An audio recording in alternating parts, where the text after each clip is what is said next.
Shalom, saudara-saudari kami yang terkasih. Puji Tuhan, kita dapat bertemu kembali dalam ibadah tengah minggu online saat ini.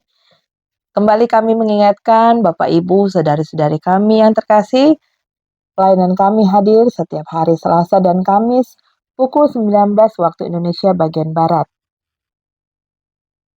Kami merasa sangat senang dan terberkati bisa bertemu dengan Bapak Ibu, saudara-saudari kami yang terkasih. Marilah kita bersukacita karena Tuhan telah melakukan perkara besar dalam hidup kita. Bersama-sama kita berkumpul dalam ibadah kita hari ini. Tema kita hari ini tentang bagaimana bisa mengatasi rasa dendam dan kepahitan dengan meneladani kasih Kristus. Sebagai umat Kristen, kita harus saling mengasihi karena Tuhan Allah lebih dahulu mengasihi kita. Hari ini sudah hadir di tengah-tengah kita Bapak Pendeta Jandri Simanjuntak yang akan memberitakan Injil kepada kita. Halo Amang. Halo Nang, Sehat Amang. sehat puji Tuhan. Saudara-saudara yang terkasih, marilah kita membuka diri kepada Tuhan dalam doa dan memohon tuntunan Roh Kudus. Mari kita berdoa. Bapa kami yang di sorga, terima kasih atas kebaikan dan kasih-Mu dalam hidup kami, memberi kami kehidupan hingga saat ini. Kami bersyukur ya Tuhan atas ibadah kami hari ini. Ini semua karena anugerah-Mu kami bisa bersama-sama, beribadah, bersekutu dengan Engkau. Ya Tuhan kami datang di hadapan-Mu karena kami rindu jamahan-Mu ya Tuhan. Ya Tuhan, acap kali kami menyakiti hati saudara-saudari kami, orang tua kami, suami, istri kami, bahkan anak-anak kami. Kami mohon ampun ya Tuhan, Kau memberikanlah damai sejahtera bagi kami. Biarlah Tuhan kami boleh saling mengampuni dan saling mengasihi. Tuhan tunjukkanlah kepada kami jalan yang benar, jalan yang penuh cinta dan kasih sayang dan kebahagiaan yang sejati. Berikanlah kami kekuatan untuk mengatasi rasa sakit hati kami dan kebencian dalam diri kami. Kami mohon Tuhan, biarlah Roh-Mu yang kudus menuntun kami, memberikan damai dan sukacita. Kami juga berdoa Tuhan buat Bapak Pendeta yang sudah ada di tengah-tengah kami saat ini. Berkatilah Bapak Pendeta dan berikanlah kesehatan, ketekunan dan kebijaksanaan untuk bisa melayani-Mu Tuhan dan memimpin jemaat-Mu. Kami juga berdoa Tuhan untuk keluarga Bapak Pendeta kami ini ya Tuhan. Berkati mereka dengan kasih-Mu Tuhan. Biarlah mereka boleh bersukacita dan Engkau juga memberikan kesehatan. Kami mohon Tuhan, segala permohonan kami di dalam anak-Mu Tuhan Yesus Kristus. Kami berserah dan berdoa. Amin.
Saudara-saudari kami yang terkasih, renungan kita hari ini disampaikan oleh hamba Tuhan. Tadi sudah kita sapa Bapak Pendeta Jandri Simanjuntak STH. Beliau saat ini melayani di Gereja Kristen Protestan Indonesia GKPI Resort Patumba. Renungan khotbah kita diambil dari Efesus 4 ayat 26, 31 dan 32. Saudara-saudari kami yang terkasih, marilah kita menjadi pendengar yang tekun. Mari kita mendengarkan firman Tuhan dengan penuh kerendahan hati. Kepada Bapak Pendeta, kami persilahkan. Ya, sebelum kita mendengarkan firman Tuhan, kita berdoa supaya Roh Kudus yang menuntun kita untuk mengalami pembaharuan dan mengalami sesuatu yang berharga dari Tuhan melalui firman. Kita Amin. berdoa. Tuhan Yesus Kristus, kami mohon tuntunan Tuhan pada saat ini untuk menguatkan kami, memampukan kami untuk mampu menerima dan menghidupi firman Allah. Sehingga dengan firman Allah itu kami dituntun untuk mampu menyelesaikan segala perkara di tengah-tengah kehidupan kami. Secara khusus dalam ibadah online kami pada saat ini, untuk menjawab segala pergumulan daripada jemaat-Mu atau semua orang-orang yang ada di sekeliling kami Tuhan, yang mengalami dendam, trauma, dan kepahitan di dalam kehidupannya. Sehingga dengan pendekatan firman-Mu ini, mereka terpulihkan dan mereka dikuatkan. Sehingga semakin banyak orang yang terpulihkan oleh jamahan firman Allah. Dalam nama Yesus Kristus, kami berdoa. Amin. Amin. Bapak Ibu yang dikasihi di dalam Tuhan Yesus Kristus, firman Allah yang menjadi renungan bagi kita pada saat ini dengan tema mengatasi dendam, trauma, dan kepahitan. Tertulis di dalam Efesus pasal yang ke-4 ayat yang ke-26 ditambah dengan ayat yang ke-31 dengan ayat yang ke-32, saya akan bacakan untuk kita semua. Apabila kamu marah menjadi marah, janganlah berbuat dosa. Janganlah matahari terbenam sebelum padam kemarahanmu. Di ayat yang ke-31 dikatakan segala kepahitan, kegeraman, kemarahan, kegaduhan, dan fitnah hendaklah dibuang dari antara kamu. Demikian pula segala kejahatan. Tetapi hendaklah kamu ramah seorang terhadap yang lain, penuh kasih mesra, dan saling mengampuni, sebagaimana Allah di dalam Kristus telah mengampuni kamu. Demikian pembacaan firman Tuhan. Nah, Bapak Ibu yang dikasihi dalam Tuhan Yesus Kristus, ada apa yang kita pikirkan dengan kata dendam? Saya kira ini bukanlah bahasa atau perkataan yang sangat jarang kita temukan dalam kehidupan kita. Demikian juga dengan halnya trauma, kepahitan di tengah-tengah kehidupan kita. Dendam itu adalah sebuah perasaan marah atau keinginan untuk membalas sebuah tindakan dari ketidakadilan yang kita terima dalam kehidupan kita. Sedangkan trauma itu adalah sesuatu yang membuat kita merasa terluka secara psikis dan secara fisik, dan luka itu diakibatkan oleh sebuah pengalaman emosional yang mengejutkan sehingga berdampak kepada jiwa yang kita miliki. Nah, namun kepahitan adalah merupakan perasaan emosi negatif atau kekecewaan terhadap suatu keadaan atau situasi. Misalnya, kita dapat mengalami kepahitan karena kita mengalami kegagalan atau pengkhianatan. Nah, Bapak Ibu yang dikasihi dalam Tuhan Yesus Kristus, ada sangat yang menarik dengan dendam, trauma, dan kepahitan ini. Mari kita lihat dengan ulasan firman Allah ini bagaimana kita mengatasinya. Kalau kita tadi sudah diberi pengertian tentang yang tiga hal tersebut, maka sekarang kita disuguhkan kembali dengan firman ini supaya kita bisa mengatasi atau menyelesaikan dendam, trauma, kepahitan yang kita miliki. Nah, Bapak Ibu yang dikasihi dalam Tuhan Yesus Kristus, saudara-saudara kekasih yang dicintai di dalam Tuhan Yesus Kristus, kita kembali sejenak ke dalam kitab Efesus ini. Di kitab Efesus ini kita tahu bahwa Efesus adalah pusat perdagangan dan pusat budaya di daerah Asia Kecil pada saat itu. Dan banyak agama, banyak tantangan ekonomi, dan beragam-ragam persoalan filsafat dan paradigma yang terjadi di tengah-tengah kehidupan mereka. Namun ada juga penindasan terhadap orang-orang Kristen. Otomatis ketika ada penindasan, pasti ada yang terluka, dan ketika ada yang terluka, otomatis itu akan mempengaruhi seseorang menghadapi persoalan dalam kehidupannya. Mungkin dia akan mengalami terluka, ketika terluka, dia mengalami dendam, rasa sakit hati, dan kepahitan. Bahkan kematian mungkin dari keluarganya oleh karena ketidakadilan, oleh karena penganiayaan yang dia lihat mungkin saja membuat trauma di dalam kehidupannya sehingga dia terganggu mengalami aktivitas dan kehidupannya sehari-hari. Demikian juga halnya kita pada saat ini. Kerap kita mengalami benturan-benturan dalam kehidupan kita. Ada kegagalan, bahkan ada penindasan, bahkan ada bully yang terjadi di tengah-tengah anak muda. Bisa menyebabkan persoalan yang terjadi tadi. Bisa menyebabkan ketakutan, bahkan menyebabkan kemarahan yang berlebihan. Sehingga kita mengalami trauma yang tadi bahkan mencapai kepada histeria atau gangguan di dalam kejiwaan kita. Nah, Bapak Ibu yang dikasihi dalam Tuhan Yesus Kristus, bagaimana teknis mengatasinya? Maka Alkitab mencatat, tetapi sebelum sampai kepada Alkitab, kita dulu terlebih dahulu menjawabnya dengan sudut pandang psikologi atau psikis. Dalam pandangan psikologis, maka untuk menyelesaikan trauma, maka dia perlukan terapi trauma healing dan juga life story, yaitu untuk menyelesaikan alam bawah sadar yang kita miliki yang telah dirusak oleh masa lalu atau perjalanan hidup kita yang penuh dengan drama dan tragedi yang tadi. Nah, Bapak Ibu yang dikasihi dalam Tuhan Yesus Kristus, itu yang kita lihat di sini dalam sudut pandang psikologis. Namun bagaimana Alkitab menjawabnya? Bagaimana firman Allah menjawab itu? Nah, Bapak Ibu yang dikasihi dalam Tuhan Yesus Kristus, dikatakan dalam teks kita hari ini adalah bahwa jawaban yang pertama adalah supaya kita selesai dari dendam, selesai dari trauma, selesai dari kepahitan adalah yang pertama kita harus mampu menyadari bahwa dendam, kepahitan, trauma itu juga adalah bagian dari rekayasa iblis supaya kita tetap senantiasa ada dalam kepahitan itu. Artinya, iblis mengizinkan itu untuk terus-terus bercokol dalam kehidupan kita supaya kita ada di dalam kepahitan yang terus-menerus, dendam yang terus-menerus, sehingga pekerjaan-pekerjaan si iblis itu berjalan dengan baik dalam kehidupan kita. Ini terjadi mulai dari Kain kita lihat, di mana Kain membunuh, di mana kasus Kain dan Habel yang mengalami pembunuhan dan perseteruan di sana. Dan itu terus berlanjut sampai kepada hari ini ada perseteruan dan pertentangan, bahkan ada pembunuhan yang lain sebagainya yang berhubungan dengan itu. Yang kedua, dari sudut Alkitab dikatakan kita harus menerima dan menghidupi karakter Kristus. Dalam teks kita di ayat yang 32 dikatakan, hendaklah kamu ramah seorang terhadap yang lain, penuh kasih mesra, saling mengampuni. Menerima dan menghidupi karakter Kristus adalah hidup dalam pengampunan. Trauma boleh saja terjadi, kemarahan boleh saja terjadi, tapi Alkitab mencatat hari ini dalam firman Allah ini di ayat yang ke-26 tadi dikatakan, kalau kamu menjadi marah, jangan berbuat dosa, jangan matahari terbenam sebelum padam amarahmu. Yang paling sering kita kerjakan adalah kita tidak selesai dengan pengampunan kita hari ini. Kita selalu membawa persoalan-persoalan, dilema-dilema dalam kehidupan kita, dalam hari-hari yang kita jalani, sehingga kita mengalami gangguan atau mengalami persoalan yang sangat susah kita pulihkan dalam kehidupan kita.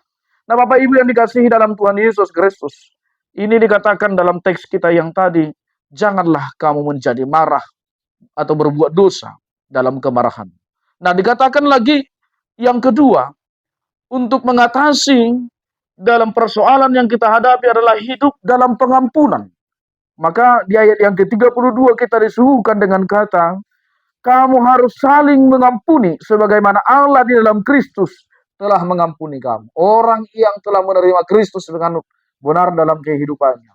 Saya tidak mengatakan kita tidak pernah marah. Saya tidak mengatakan kita tidak mungkin terluka. Terluka, tetapi dia akan terpulihkan karena dia akan ingat Yesus yang Maha Pengampun telah mengampuni dirinya. Nah, Bapak Ibu yang dikasihi dalam Tuhan Yesus Kristus, firman Allah mencatat dalam Matius 5 ayat yang ke-44 dikatakan di sana, tetapi aku berkata kepadamu, kasihilah musuhmu dan berdoalah bagi mereka yang menganiaya kamu. Itu adalah bagian daripada ketidakadilan yang kita miliki. Tetapi kita harus mampu berdoa bagi mereka. Dan itulah keistimewaan orang-orang yang percaya di dalam Tuhan. Nah, Bapak Ibu yang dikasihi dalam Tuhan Yesus Kristus, Lukas 23 ayat yang ke-34 dalam penyalipannya, Yesus dengan gagah dan kokoh berkata kepada orang-orang yang menganiaya dia, "Ya Bapa, ampunilah mereka, sebab mereka tidak tahu apa yang mereka perbuat."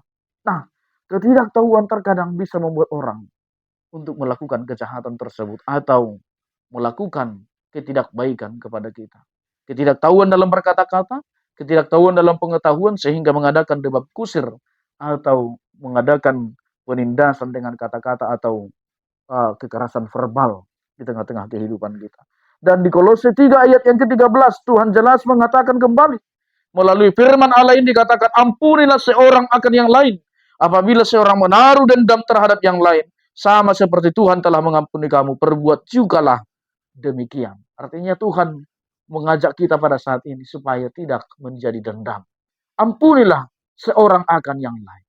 Nah, Bapak Ibu yang dikasihi dalam Tuhan Yesus Kristus, acap kali kita seperti orang-orang Efesus tadi.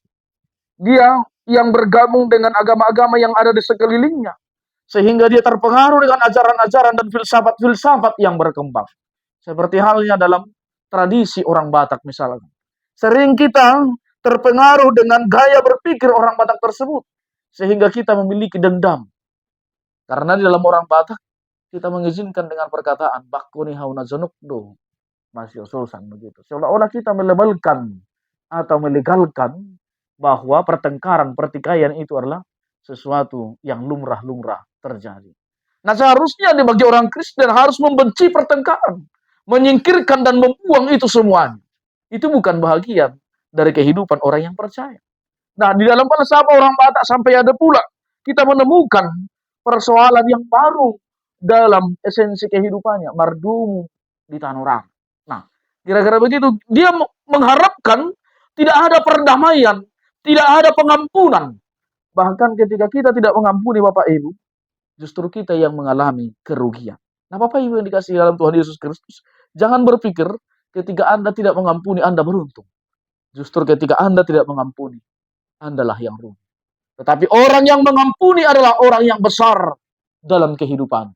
Orang yang besar di hadapan Tuhan. Nah, Bapak Ibu yang dikasihi dalam Tuhan Yesus Kristus, Yakobus 1 ayat yang ke-20 mengatakan, sebab amarah manusia tidak mengerjakan kebenaran di hadapan Allah. Bahkan Yakobus mengajak kita supaya lambat atau memperkecil kemungkinan untuk marah. Karena kalau kecil kemungkinan untuk marah, kemungkinan kecil kita juga akan sulit untuk dendam. Kemungkinan kecil juga sulit untuk mengalami trauma, karena trauma yang kita hadapi juga akan kita kelola dengan baik.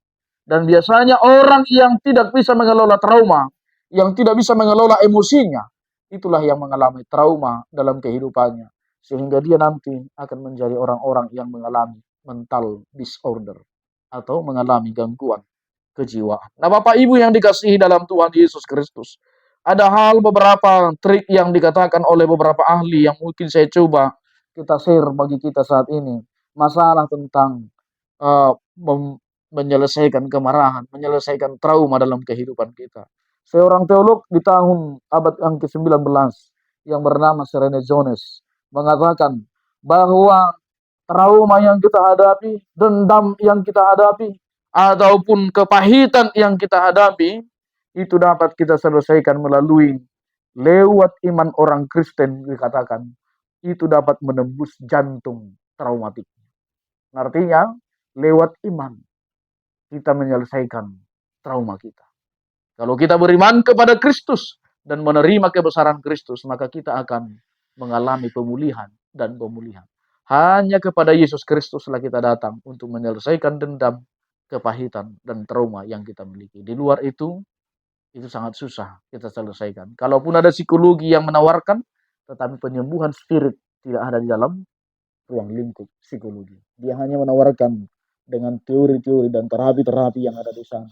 Tapi mereka tidak menempatkan level spirit untuk mengalami penyembuhan trauma atau dendam yang dimiliki. Yang kedua, dia juga mengatakan, Serenogenes yang merupakan ahli traumatik pada zamannya, dia mengatakan bahwa untuk mengalami penyembuhan atau pemulihan dari trauma secara alkitabiah, maka yang dilakukan adalah healing imagination.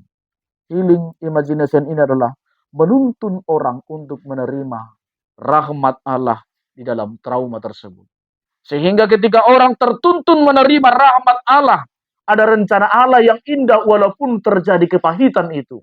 Walaupun terjadi persoalan yang kita hadapi, di sana ada Allah yang bekerja, maka kita akan mengalami transformasi di dalam kehidupan kita, yaitu menjadi Kristus yang utama. Sehingga kita akan melihat persoalan itu dengan kacamata Kristus, bukan dengan kacamata kedagingan. Bukan dengan kacamata dunia.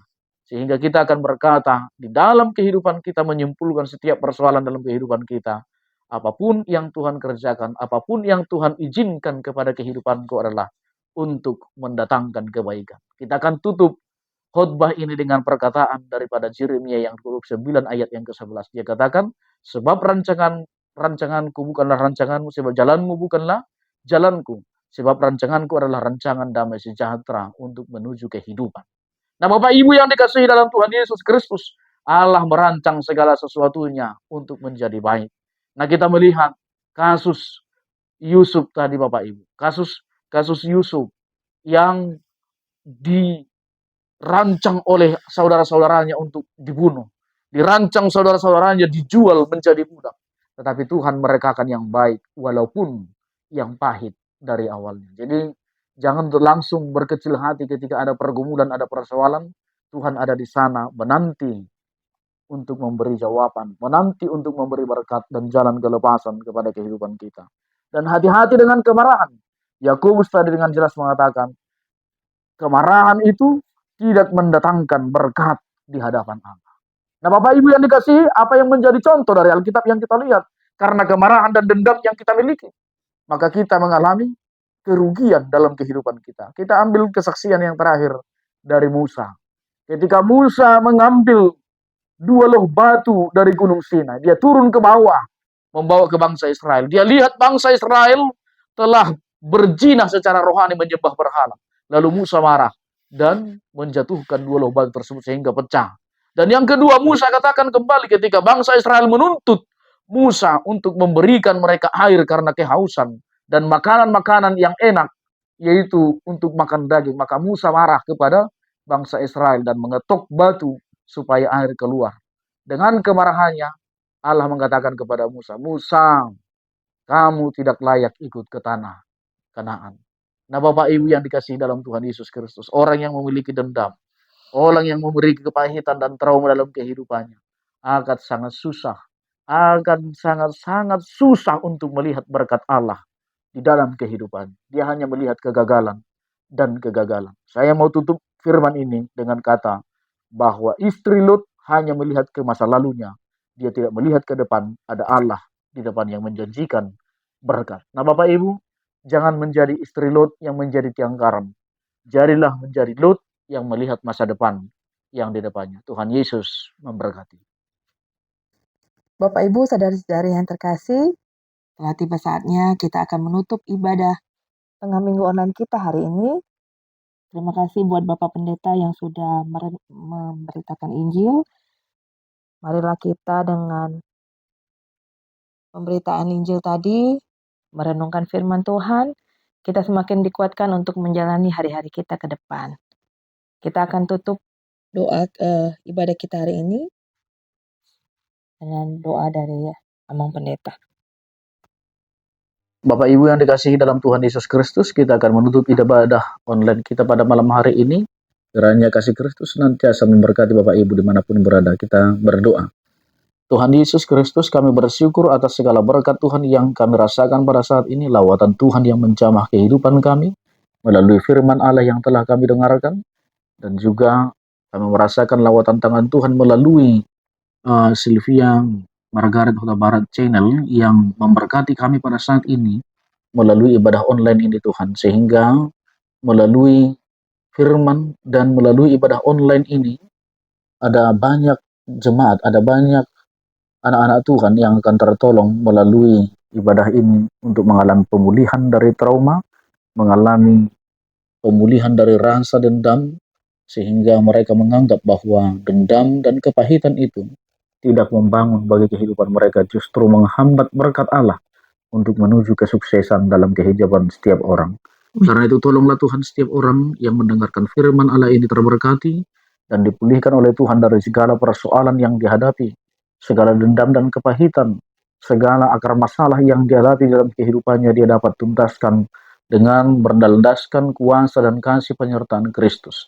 Dan dengan kuasa penyembuhan Kristus, kami berdoa pada saat ini, Tuhan yang sembuhkan orang yang mengalami kemarahan, Tuhan yang sembuhkan orang yang mengalami kepahitan, Tuhan yang sembuhkan orang yang mengalami pergumulan dalam kehidupannya di dalam ibadah online ini Tuhan, dan yang ikut serta yang ada di rumah yang menonton ibadah ini, kami berdoa Tuhan yang berkati mereka, mencukupkan segala sesuatu dalam kehidupannya. Dan jika mereka mengalami penyakit Tuhan Yesus, Engkau jamah mereka dan pulihkan mereka dalam setiap pergumulan kehidupannya, sehingga setiap penyakit yang dialami disembuhkan oleh kuasa darah Tuhan Yesus Kristus Tuhan kami.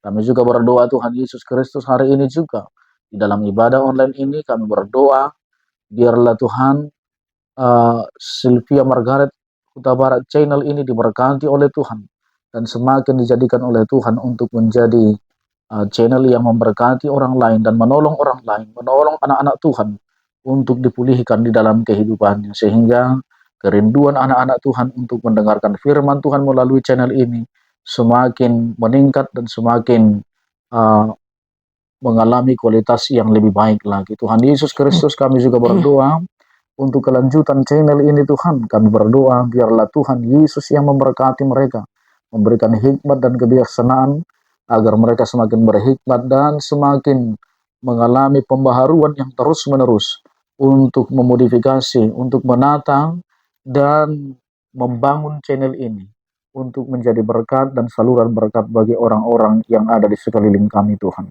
Berkati Sylvia Huta Barat channel Tuhan dengan kuasa darah-Mu agar mereka diberi kesehatan dan kekuatan. Demikian juga dengan kru atau orang-orang yang terlibat dengan mereka yang merupakan satu tim Tuhan, yang berkati Tuhan, yang jamah mereka dengan kuasa darah Tuhan Yesus Kristus. Karena itu Tuhan Yesus Kristus berkati kami semuanya di dalam kasih dan anugerah-Mu, sehingga hidup kami benar-benar mengalami pemulihan, yaitu hidup di dalam kasih Kristus Tuhan kami. Terpujilah Engkau Tuhan. Ampunkan kami dari segala dosa dan pelanggaran kami. Dalam nama Tuhan Yesus Kristus, kami berdoa dan bersyukur bagi-Mu Tuhan.